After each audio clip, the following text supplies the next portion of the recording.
लालू जी का भी अंतिम यात्रा हो सकता है। तो जब किसी पर टिप्पणी करे तो अपने घर की तरफ भी ज़रूर देखें। ये शब्दों का उपयोग अच्छा नहीं है।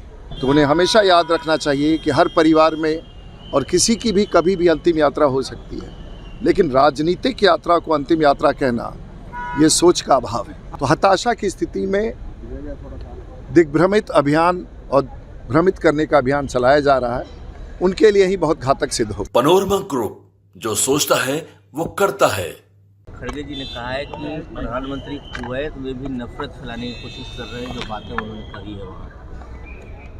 देखिए, देश के प्रधानमंत्री कुवैत की यात्रा बहुत महत्वपूर्ण था और मुझे लगता है कि वर्षों के बाद कोई भारत का प्रधानमंत्री कुवैत पहुंचा। लेकिन खासियत ये है कि देश के प्रधानमंत्री नरेंद्र मोदी कहीं भी जाते हैं तो भारत के संबंध का एक अमिट छाप छोड़ के आते हैं।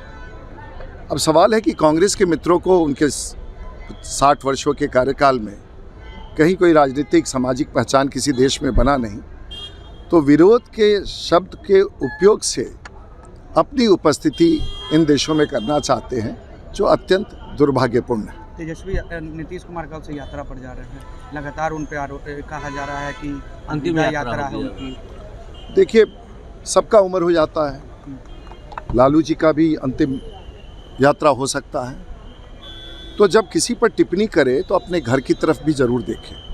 ये शब्दों का उपयोग अच्छा नहीं है और इस तरह का शब्द का उपयोग, उनके पिताजी तो हमारे खिलाफ 30 साल से लड़ते रहे हैं, लेकिन अपने राजनीतिक जीवन में मैंने कभी इस तरह का बयान नहीं दिया है।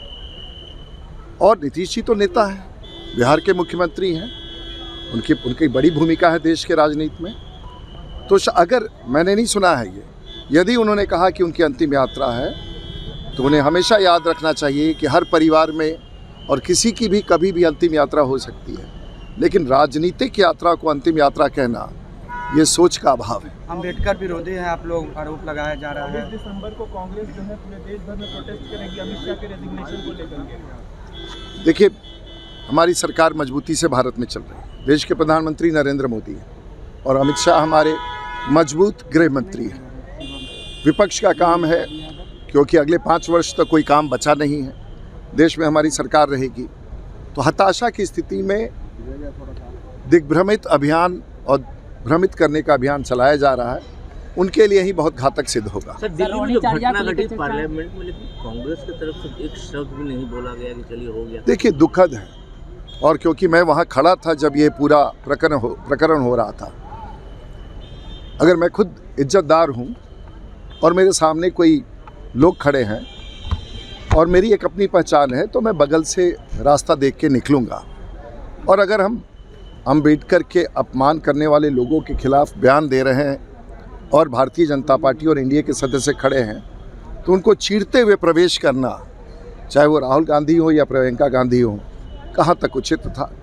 नया पार्लियामेंट तो बहुत बड़ा बना है, तो आप क्यों जोर ज़बरदस्ती के साथ खड़े सांसद जो भारतीय जनता पार्टी और एनडीए के थे, उनको चीर करके प्रवेश करने का प्रयास करो। ये कैमरा पर है और ये आचरण किसी को नहीं भा रहा था। मैं समझता हूँ कि उनका आरोप ग्लानि की अवस्था में है, उन्हें ग्लानि है कि फिर एक बार राजनीतिक चूक हो गई। सर, रोहिणी चारिया को लेकर चर्चा है कि लोकसभा चुनाव हारने के बाद अब विधानसभा का चुनाव लड़ सकते हैं। देखिए, छोटी बेटी है। अब आप लोग हमसे ये सवाल सब ना पूछा करें। चुनाव के समय आप लोगों ने बहुत खराब सवाल किया है और हम टालते गए हैं। अब वो लालू जी की बेटी है, अच्छा करे। छपरा की जनता ने तो हमें जीत के भेज दिया। अब बार बार पत्रकार आप लोग मुझे उकसाते हैं। छोटी बेटी है, अपने पिता को उसने किडनी दिया है और सचमुच एक बड़ा त्याग किया है, लेकिन हमसे बार बार ये सवाल चुनाव में पूछते रहे और अब आप दोबारा पूछ के, मैं सहमत नहीं हूँ आपके इस सवाल से।